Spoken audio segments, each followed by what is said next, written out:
U.S. attorney and former federal prosecutor, also executive director of the criminal justice reform group called Right on Crime. Great to see you, Brett. So let's dig into a plan that could work. I thought one of the ones that really stuck out to me was to strike those notes by the prosecutor. How would that work, and why is that key? Well, it was fascinating to me to see in the indictment that a lot of the evidence that was outlined is the result of communications with his attorneys. I imagine there will be a substantial fight over privilege. The government's position is going to be that privilege doesn't extend to criminal behavior, but it's not so clear cut in this case. And I think it's going to be a difficult issue, especially for this judge. Yeah, so that's interesting. What you're talking about is client-attorney privilege, and that's cited again, also on this list of things that Trump's defense could do. Undermine the process that produced the indictment. Those very conversations that you're talking about were spoken about by Palator and what the president could do to fight this. That if it's attorney-client privilege, then how can you tell then potentially a grand jury and use that against Trump and say, oh, if he wants to cite that, it makes him look guilty? I mean, it's very circular. Yeah, it is circular. And Harris, one important point is what was presented to the grand jury. A motion called a bill of particulars, I would imagine his attorneys are going to file, and that would allow them to see what was presented to the grand jury. And did they present privileged material? Did they present exculpatory material, which they're obligated to do? So I think, depending on their strategy, they have a lot that they can attempt to do at the beginning of the case. I do want to take a look at this. It's from Republican presidential candidate Vivek Ramaswamy, spoke on former President Trump's indictment. He was speaking live just moments ago. Let's take a look. Indictment by the Federal Department of Justice against Donald Trump. That document reeks of politicization. How are we going to hold the Biden Department of Justice accountable?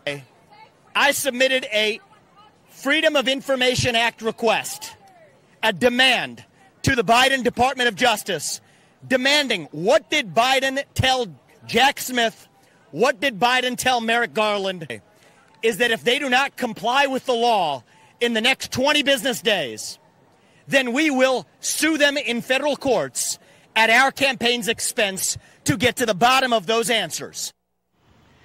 Vivek Ramaswamy also announced that he will send a letter to other Republican presidential candidates asking that they promise to pardon Biden if elected. And if they don't plan to do so, he said they should be on the record about that. And, of course, Ramaswamy has already said that he would do that first day if necessary. Brett, your reaction? I applaud the position. I think it's correct that we want transparency. DOJ will be able to hide for quite some time emails between, Attorney General Garland or communications between Attorney General Garland and Jack Smith. This will not be something we get, our hands on very quickly or easily. Those lawsuits are important, but right now the real focus needs to be on why did they bring this case under the Espionage Act when they know they have to prove the intent to harm the United States or to contribute to a foreign adversary's ability to gather intelligence on this country? That intent does not seem to be anywhere in that indictment. So for now, there's a lot that we want answers to, but right now the focus has to be on the legitimacy or illegitimacy of this indictment against President Trump. So you agree quite a lot with what his former attorney, Timothy Palator, has laid out here. Let's go here. It's an op-ed which says the uproar over former President Trump's indictment ignores how federal secrecy gone wild is spawning a caste system that betrays our democracy, adding that the feds create trillions of pages of new secrets every year, and the system automatically absolves any federal official who creates new secrets. The feds are likely committing more crimes than citizens will ever know. Brett. Harris, when Reagan was president, there were a few thousand criminal statutes. There are now over 300,000 criminal statutes and regulations with criminal penalties. Wow. We have become a criminal state. If a prosecutor like Jack Smith has the intention to go after someone, he can do it. There's enough gray area, and there's enough statutes out there to build a case against anyone. You take what happened with Biden.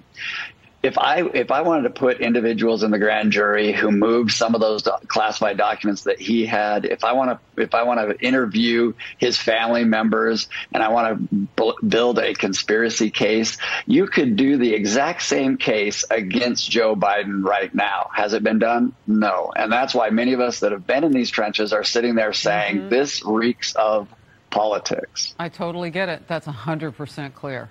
Brett Tolman, thank you very much for laying it out for us. Good to have you in focus. Thank you.